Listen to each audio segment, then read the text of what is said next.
ফিলিস্তিন আল আকসা মসজিদ নিয়ে সরাসরি আলোচনা করছেন আন্তর্জাতিক খ্যাতিসম্পন্ন ইসলামিক ব্যক্তিত্ব হাইকোর্ট মাজার মসজিদের সম্মানিত পেশ ইমাম মাওলানা আহমেদ রেজা ফারুকী।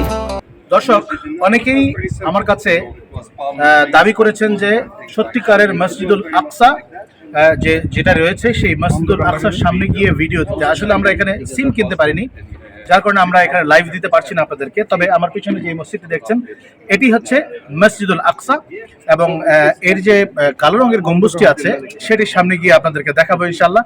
আপনাদের মনে অনেক সময় সন্দেহ হতেই পারে যে আমরা অন্য কোথাও গিয়ে মসজিদুল আকসার কথা বলছি কিনা, কিংবা ডোম অফ দি রক যেটি গোল্ডেন ডোম রয়েছে সেটির সামনে দাঁড়িয়ে আমরা কোনো কথা বলছি কিনা। আসলে সেটি হচ্ছে এইটার ঠিক উল্টা দিকে বরাবর। দেখতে পাচ্ছেন আমি এতক্ষণ ছিলাম সেই বাইতুল মুকাদ্দাস মসজিদুল আকসার সামনে, এখন হচ্ছে আমি গোল্ডেন রক যেটি রয়েছে এটির সামনে।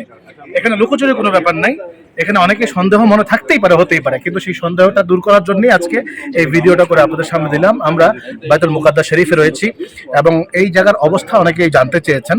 এখন অবস্থা মোটামুটি ঠান্ডা, কিন্তু আশপাশে খুব কড়া গার্ড রয়েছে। এখানে খুব সাবধানে আমরা কথা বলছি।